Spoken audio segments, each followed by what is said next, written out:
आप देख रहे हैं डार्क फाइल्स। तो चलिए बढ़ते हैं आज की इस कहानी की ओर।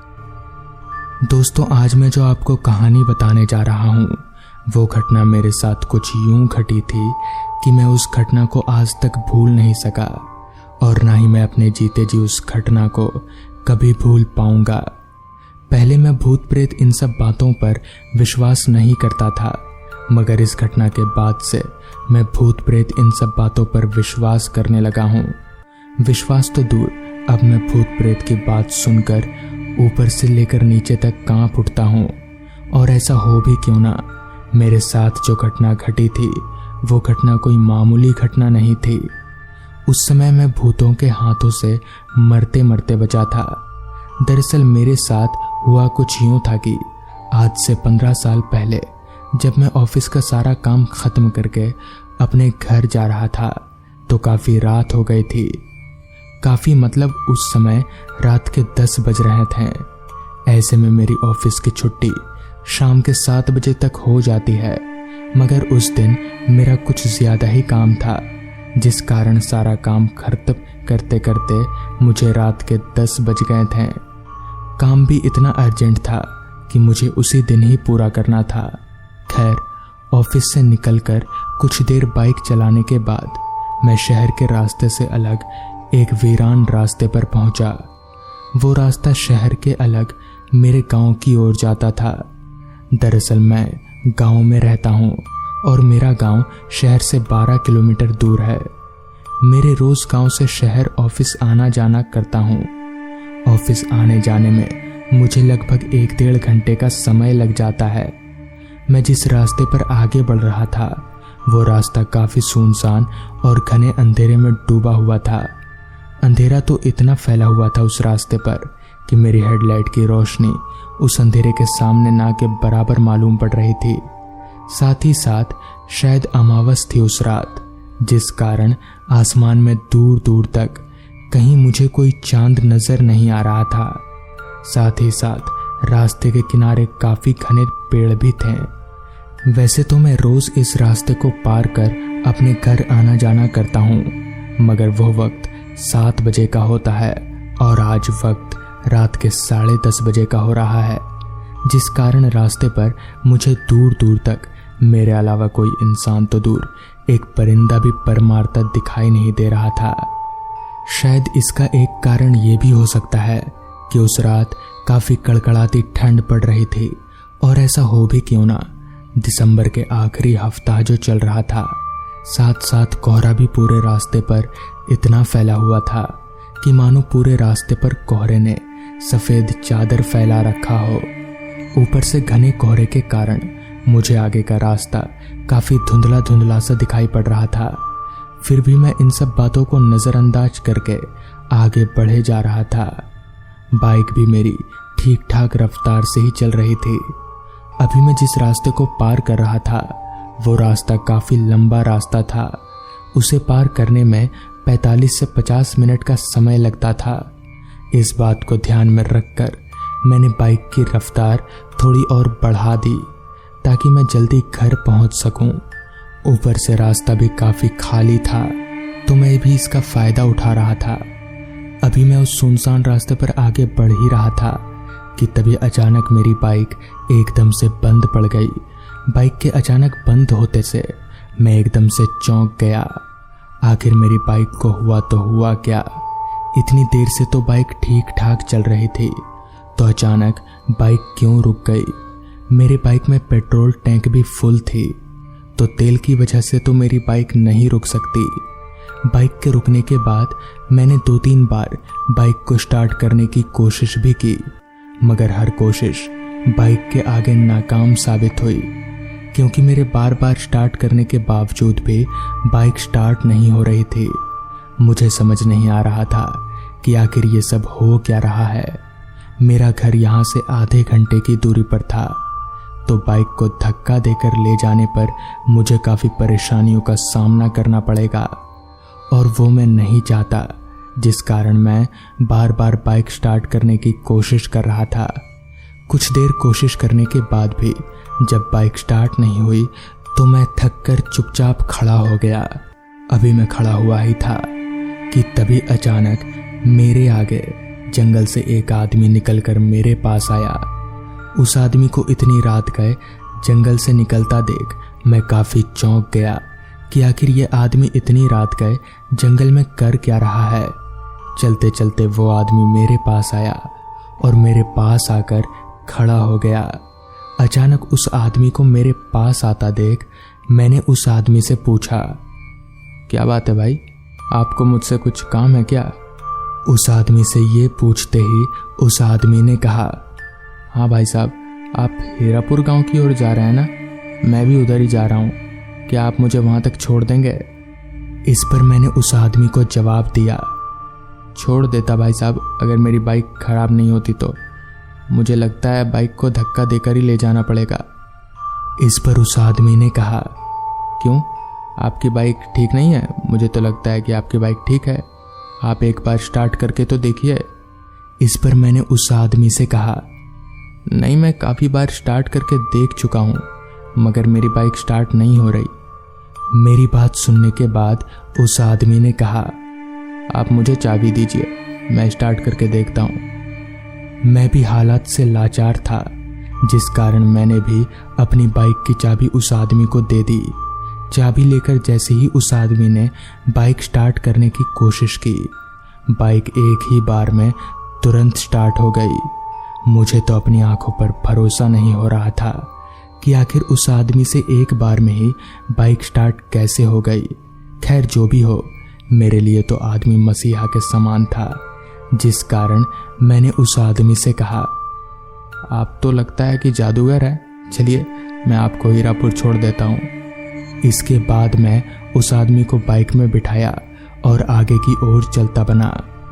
अब रात और भी काफ़ी ज़्यादा हो गई थी, जिस कारण मैंने अपनी घड़ी में वक्त देखा तो वक्त हो रहा था रात के 11:15 बजे का। और मैं उस आदमी को बैठाकर अपने गांव हीरापुर की ओर बढ़े जा रहा था। मगर ये आदमी इतनी रात गए इस जंगल में क्या कर रहा था, ये जानने के लिए मैंने उस आदमी से पूछा, भाई साहब, आप इतनी रात गए इस जंगल में क्या कर रहे थे? मगर जैसे ही मैंने उस आदमी से ये पूछा तो मुझे पीछे से कोई आवाज़ नहीं आई। पीछे से कोई आवाज़ नहीं आने पर मैंने जैसे ही पीछे मुड़कर देखा तो अब वो आदमी पीछे से गायब था। उस आदमी को अचानक गायब होता देख मैं एकदम से बाइक रोका और इधर उधर उस आदमी को देखने लगा। मगर इधर उधर नजरें दौड़ाने के बाद भी मुझे वो आदमी कहीं नहीं दिखा। मगर ऐसा कैसे हो सकता है? कोई भी जिंदा इंसान इस तरह से गायब कैसे हो सकता है? मगर रात काफी हो जाने की वजह से मैं वहां और ज्यादा उस आदमी को नहीं ढूंढा और सीधे अपने घर चला गया। बाद में उस आदमी के बारे में पूछने पर पता चला कि वो आदमी कोई इंसान नहीं बल्कि एक आत्मा है, एक अच्छी आत्मा जो हर वक्त मुसीबत में पड़े लोगों की मदद करती है। जिस तरह उस रात उस आत्मा ने मेरी मदद की। अगर उस रात उस आत्मा ने मेरी मदद नहीं की होती तो मेरे साथ उस रात कुछ भी हो सकता था। इस घटना के बाद से मैं भूत प्रेत पर यकीन करने लगा और मैं ये भी जान गया हूँ कि अगर बुरी आत्मा भी होती है तो अच्छी आत्मा भी होती है। तो दोस्तों, ये थी आज की कहानी। अगर आपको ये कहानी पसंद आई हो तो चैनल को ज़रूर सब्सक्राइब कर लें। तो मैं आपका दोस्त आर्यन जल्द ही मिलूंगा आपसे ऐसी ही एक कहानी के साथ। मयंक और अंकित उस रात भी दोनों हमेशा की ही तरह बाइक लेकर घूमने निकले थे। मयंक बाइक चला रहा था और अंकित पीछे वाली सीट पर बैठा अपने फोन पर कुछ काम कर रहा था। रात काफी हो चुकी थी और रास्ता खामोशी के गिरफ्त में था। इतने में ही बाइक चला रहे मयंक ने अंकित से कहा, अंकित यार, कहीं घूम कर आते हैं, बड़े दिनों से कहीं घूमने नहीं गए हम लोग, कहीं का प्लान बना? इस पर अंकित ने फोन का स्क्रीन ऑफ करते हुए कहा, चल कहीं का प्लान बनाते हैं, कल कॉलेज आ रहा है ना तू, सबसे पूछ लेंगे।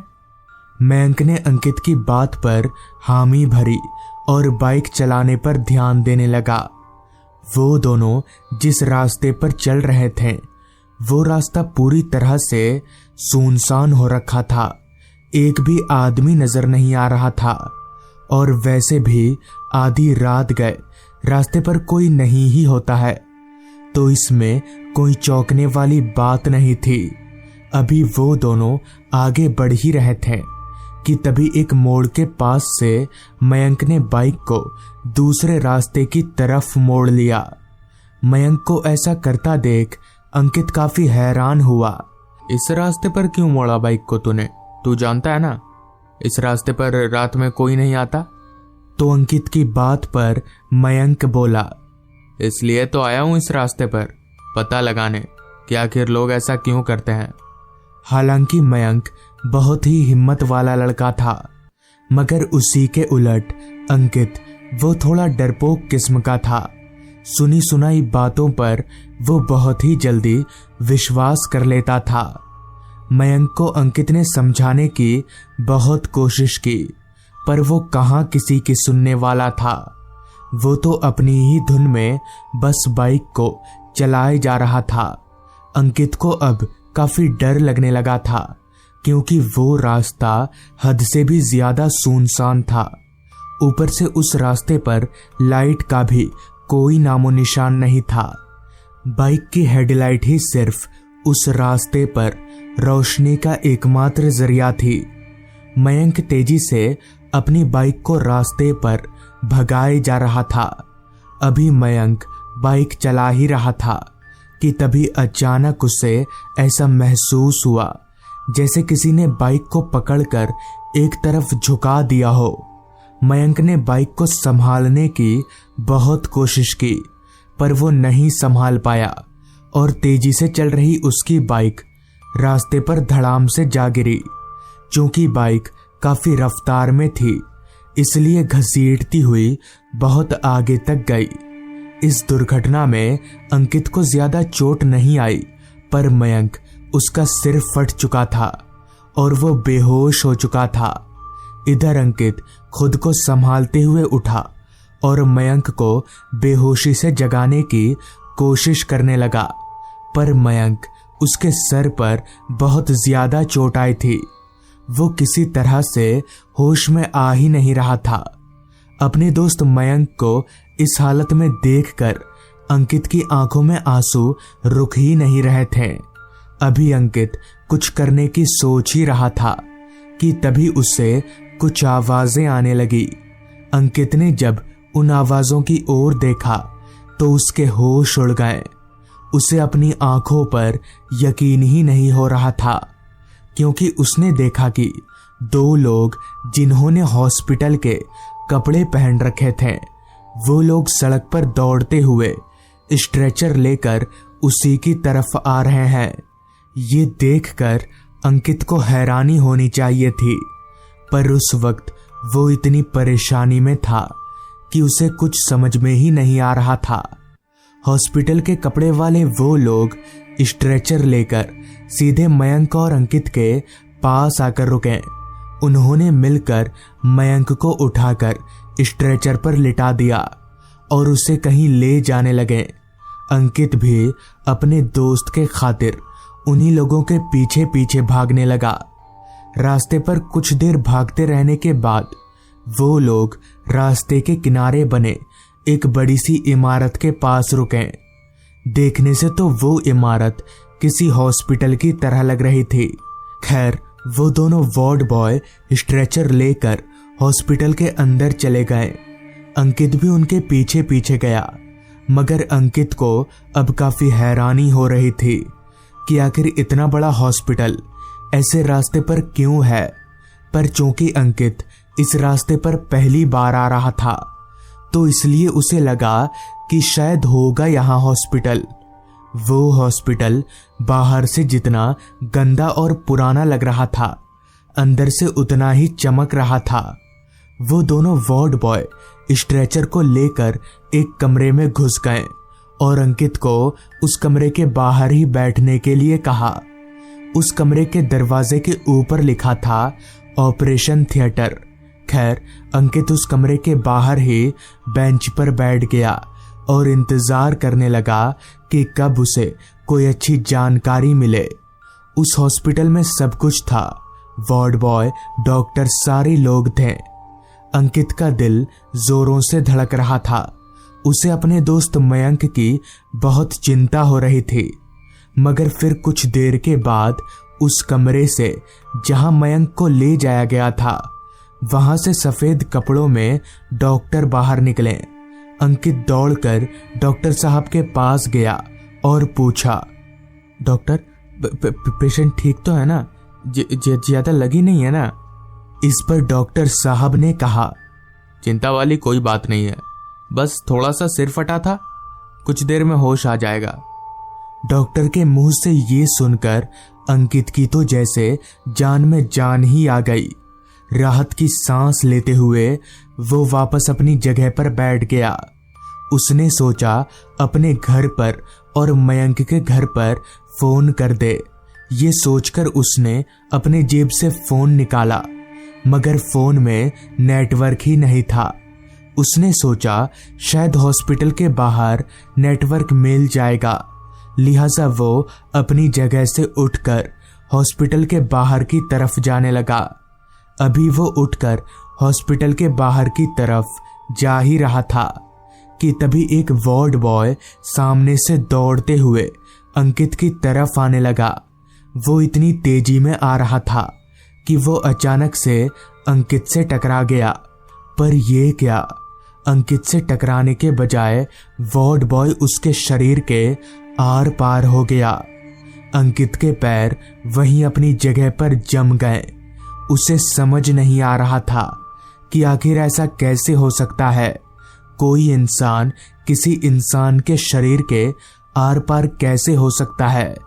अंकित ने एक नजर पीछे पलटकर देखा, मगर वो वार्ड बॉय पीछे दूर दूर तक कहीं नहीं था। अंकित को लगा शायद ये उसके मन का वहम होगा। यही मानकर वो अपने मन को शांत कर लिया और वापस बाहर की तरफ जाने लगा। अंकित हॉस्पिटल के बाहर निकला और अपना फोन देखने लगा, मगर अभी भी फोन में नेटवर्क का नामो निशान तक नहीं था। अंकित को समझ नहीं आ रहा था कि आखिर यहाँ नेटवर्क क्यों नहीं मिल रहा है। खैर, निराश होकर अंकित वापस हॉस्पिटल के अंदर जाने लगा। अंकित अभी हॉस्पिटल के अंदर जा ही रहा था कि तभी उसकी पेशानी में एक बहुत तेज दर्द होने लगा। उसने अपने माथे को छूकर देखा, पर उसे कुछ समझ में नहीं आ रहा था, क्योंकि वहां आसपास कोई आईना वगैरह नहीं था। लिहाजा अंकित ने अपने फोन का सेल्फी कैमरा ऑन किया और अपना चेहरा देखने लगा, लेकिन उसके माथे पर कहीं कोई चोट नहीं था। पर यह क्या, सेल्फी कैमरा में जब अंकित ने हॉस्पिटल को देखा तो उसकी आंखें फटी की फटी रह गईं, क्योंकि कैमरा में हॉस्पिटल पूरा जला हुआ था। अंकित फिर से एक बार काफी हैरान हो गया। उसे लगा शायद उसकी तबीयत खराब है, इसलिए उसे बार बार नजरों का धोखा हो रहा है। अगर वो थोड़ा सो जाएगा तो शायद ऐसा नहीं होगा।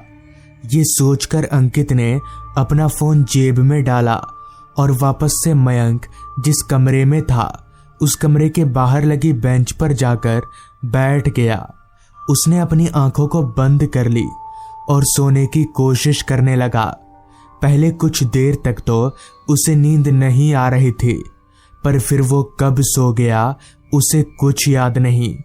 अगली सुबह जब अंकित की आंख खुली तो हॉस्पिटल को देखकर वो दंग रह गया, क्योंकि पूरा हॉस्पिटल जला हुआ नजर आ रहा था, ठीक जैसा सेल्फी कैमरे में कल रात दिख रहा था। पर यह कैसे हो सकता है? कल रात तक तो हॉस्पिटल एकदम सही था। अंकित भागकर मयंक के कमरे में गया तो मयंक जाग चुका था और बिस्तर पर से उठकर इधर उधर देख रहा था। अंकित ने मयंक को पूरी बात बताई, जिसके बाद मयंक भी काफी हैरान हुआ। खैर, वो दोनों जैसे तैसे वहां से निकल गए बाद में उन्हें पता चला कि दरअसल बहुत पहले उस हॉस्पिटल में आग लग गई थी, जिसमें बहुत से डॉक्टर और वार्ड बॉय मर गए थे। तब से उन्हीं की आत्मा भटकती रहती है। तो दोस्तों, ये थी आज की कहानी। अगर आपको ये कहानी पसंद आई हो तो चैनल को ज़रूर सब्सक्राइब कर लें। तो मैं आपका दोस्त आर्यन जल्द ही मिलूंगा आपसे ऐसी ही एक कहानी के साथ।